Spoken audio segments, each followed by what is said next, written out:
Let the torch of freedom burn.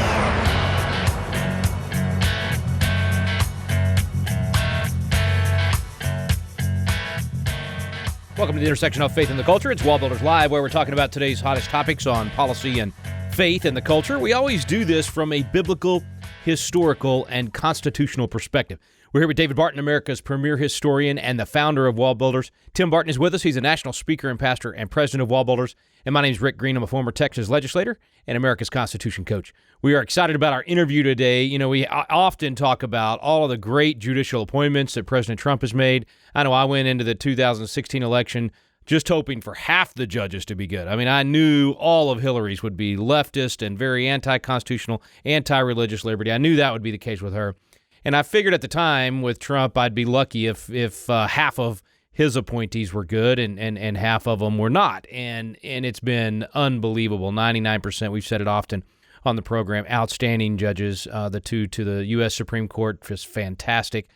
Just a stellar job of appointing these justices. But sometimes we forget that good federal judges, you know, people that actually follow the Constitution and actually do this the right way intended by the Founding Fathers, it didn't start with Donald Trump's appointees. There were some good folks on the bench prior to that, in fact. I remember in law school, when I was there in law school, it was during the hearings for Clarence Thomas being nominated to the U.S. Supreme Court. And I remember how terrible, just how awful those hearings were and how they went after him with a vengeance, how they did not want this conservative black man on the U.S. Supreme Court.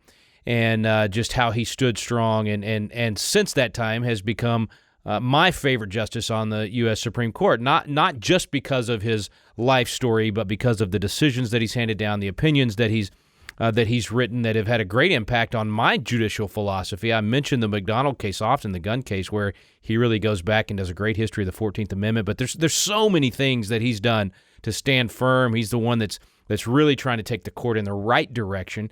But, you know, so there was, you know, Thomas Scalia before Gorsuch and others. But Thomas himself is just a story that we wanted to highlight. And there's a movie that has just come out about his life. And Michael Pack is the producer of that movie. We're going to learn what the movie's about and encourage our listeners to go see it. Looking forward to this interview. We got to take a quick break. We'll be right back. As we're going to break, I want to encourage you to visit our websites today at wallbuilders.com, our main website, and then wallbuilderslive.com. That is our radio site. And so if you go to wallbuilderslive.com, that's where you can get archives of the program, Good News Friday programs, Foundations of Freedom Thursday program, interviews from the last few months. And also that's the place where you can make that contribution. So as a listener, we ask you to consider donating and becoming a part of our team. When you come alongside us like that, it makes it possible for us to get these kind of programs into more hands and just continue to restore America's constitutional republic. So think about that if you would. Check out those websites today, and we'll be right back on WallBuilders Live.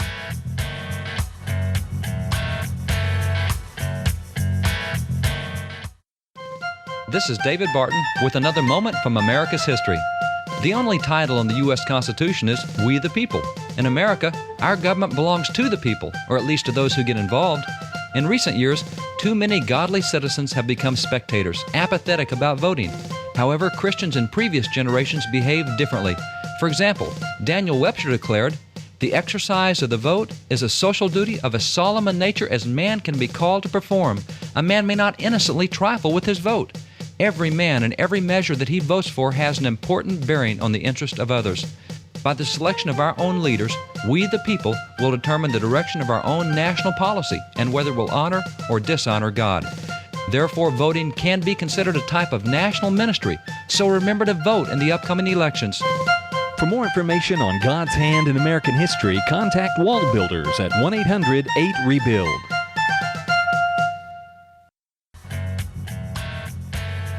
Welcome back. Thanks for staying with us here on WallBuilders Live. We got Michael Pack with us. He is the producer of Created Equal.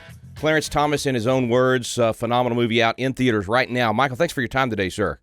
Thank you for having me on. Hey, I have not seen the full movie, but I've seen the trailer, and it looks amazing. I can't wait to see it. It's in theaters now, but I'm curious, what made you decide to take on a Supreme Court justice's story? Well, I didn't really know much about him. When I heard through mutual friends that he was getting tired of having his enemies in the left define him and his legacy. So we met with him, And as I say, I only really knew what I remembered from the very contentious hearings in 1991. But after meeting with him and doing the research, I discovered what may be obvious to a lot of people, that he has a great personal story. He came from dire poverty in the segregated South to the Supreme Court. At one level, it's just a great Horatio Alger story, a classic American success story. And he's got lots of twists and turns, and it's a great story. I wanted to tell it. Now, to tell the story, you had incredible access. If I understand right, you had like 30 hours of footage over a 6-month period. That's right. That had to be, that's a unique opportunity to get to spend that much time with a Supreme Court justice. It really is unique. I believe that there has never been a Supreme Court justice in the history of the Supreme Court that has given that amount of access, let alone Justice Thomas, who doesn't like to give interviews. Right. But I think that we were able to persuade him of the approach that we wanted to take. I mean, initially we were going to interview a whole bunch of people about his life, covering the political spectrum. But I realized that the best way to tell his story is to have him tell it. So the film is mostly him looking directly to camera, telling his story, what it was like to grow up, what it was like to go through the changes he did, what it was like to go through the hearing. He looks right at the audience and tells them his story in his words. I mean, I'm there asking questions, but the audience sees him looking directly at camera. So can you tell us what he thinks of the final product?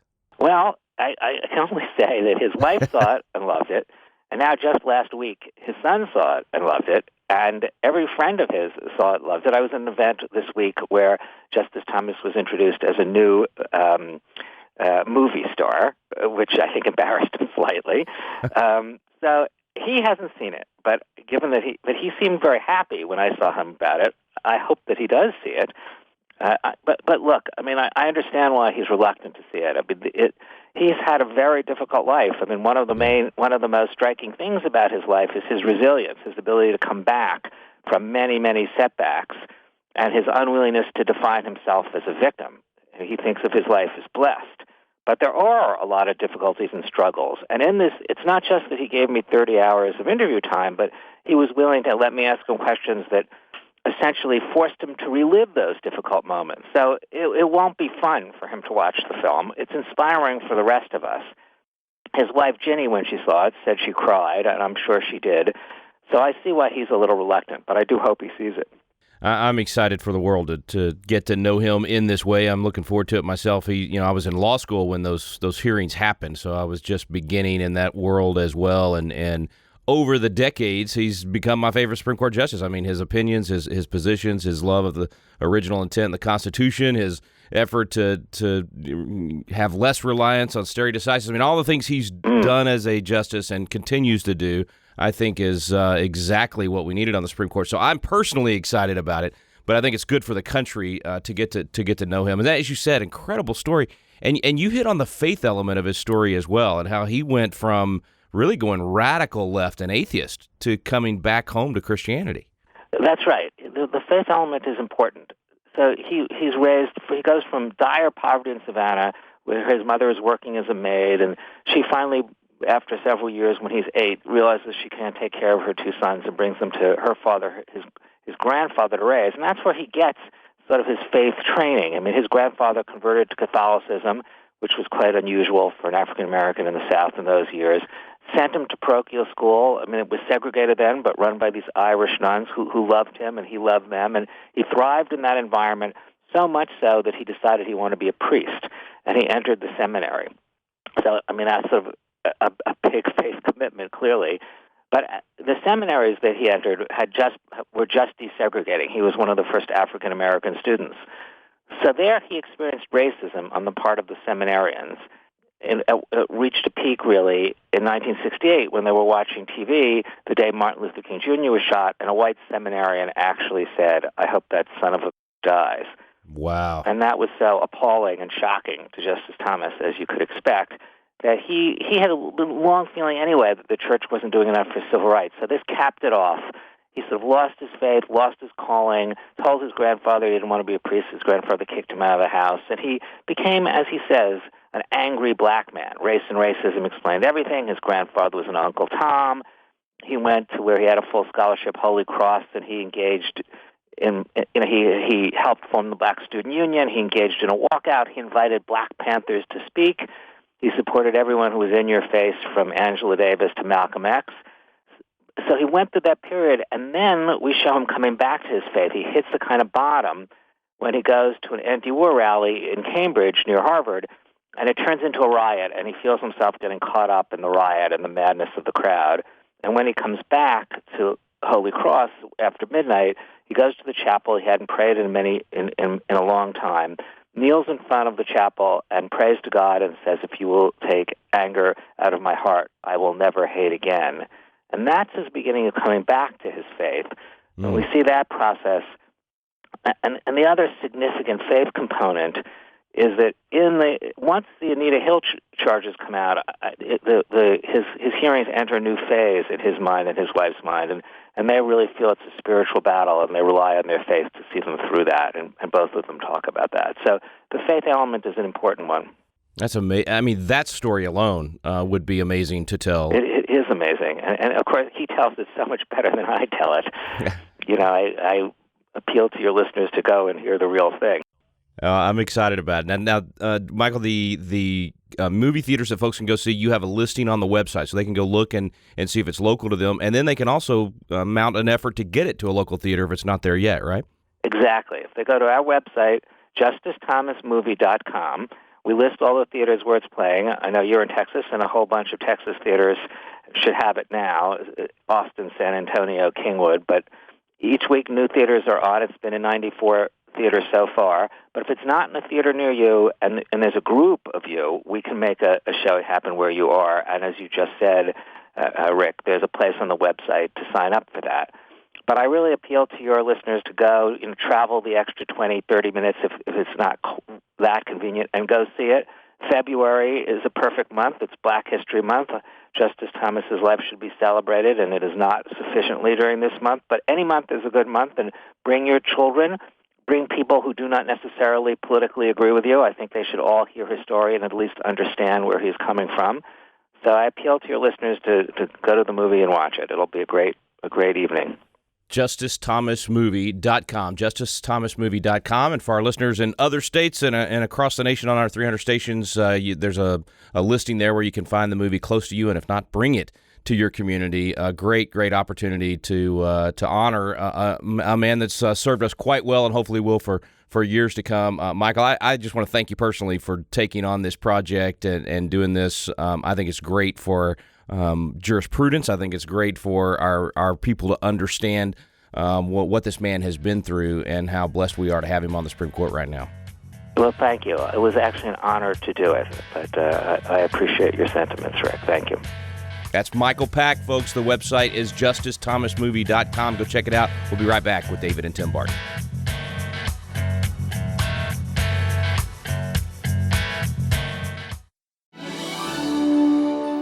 Hey, this is Tim Barton with WallBuilders. And as you've had the opportunity to listen to WallBuilders Live, you've probably heard the wealth of information about our nation, about our spiritual heritage, about the religious liberties, about all the things that makes America exceptional. And you might be thinking, as incredible as this information is, I wish there was a way that I could get one of the WallBuilders guys to come to my area and share with my group, whether it be a church, whether it be a Christian school or public school or some political event or activity.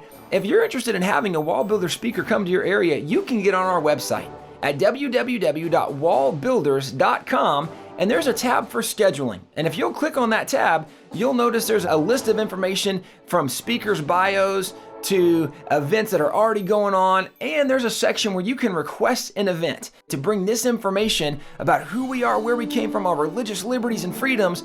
Go to the WallBuilders website and bring a speaker to your area.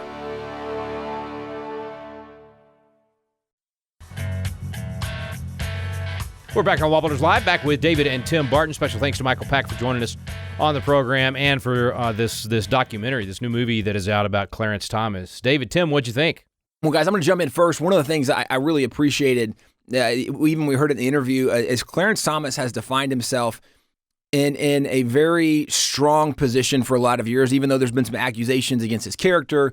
And we probably can come back and talk about how the left has so often tried to vilify people that have done some really good things and tried to make their legacy be based on an accusation against him. And maybe for some people in some situations, there was a genuine mistake that was made. Well, let me even add, Tim, because you mentioned they've tried to vilify.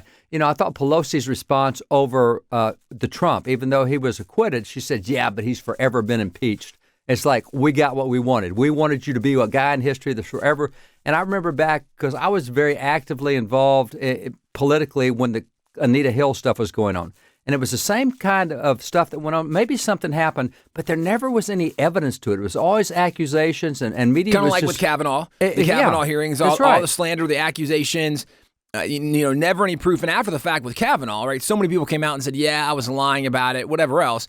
Anyway, that is one of the problems is there used to be a notion, believe every woman, and then many women that have made these accusations said, well, you're lying. Anyway, beyond all of that, one of the things I so appreciate about Clarence Thomas is he will not allow himself to be defined as a victim. Yeah. And with his testimony, and which I'm so excited, Rick, as you've mentioned, to see this movie, I'm very excited about being able to see him express in his own words some of the things that maybe we've read about, he's written.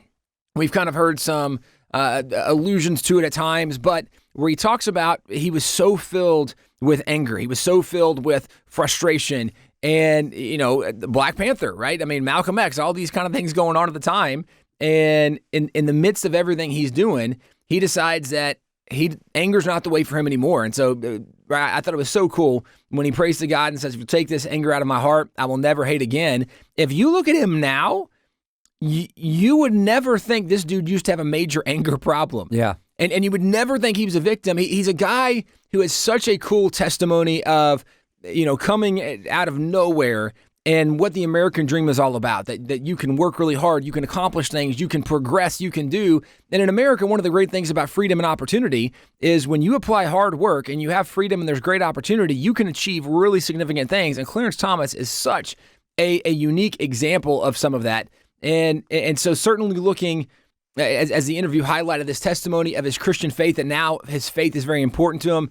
Dad, I know that you've had a chance to meet him on several occasions. Our good friends over at First Liberty, Kelly Shackelford, they're doing stuff with him periodically throughout the year. And Kelly speaks very highly of him. And it's interesting to see guys like this that are in a very prominent position. And yet even in that prominent position, they're still so grounded. And so he's got such a cool story anyway, because he was in really, really dire poverty. I mean, he was in, I don't know how dire you can describe it, but he was really, really poor. And so for him to be in his early 30s, he was running a federal agency back at that point in time. And I mean, to come from poverty to where and at the time he was running the agency, he was still a black activist, really angry dude. I mean, he was a really kind of, I'm going to get you guy. Which was interesting to me because I certainly, I don't know a whole lot about Reagan's administration. Certainly I've read books about Reagan. I've heard a lot of stories, know a lot of people that know Reagan or knew Reagan. But it's interesting knowing that Thomas was part of the Reagan administration when he has some seemingly very non-conservative, non-Reagan positions in some of these areas. Yeah. And now seeing where he is today, where you go, no, like today it would totally make sense that he was part of the Reagan administration. But if that's not who he was back then. Oh, not as a Black Panther activist kind of guy. No. I mean, no. And I never would have guessed that, and especially in connection with the Reagan administration. So there's just so many aspects that's so interesting. I'm very interested and curious to see this movie when it comes out to learn more of this story and get some more of those details. Looking forward to it as well. We're going to have links today at wallbuilderslive.com to make it easy for you to find a place to watch the movie or to get the DVD. We're going to take a quick break. You're listening to WallBuilders Live.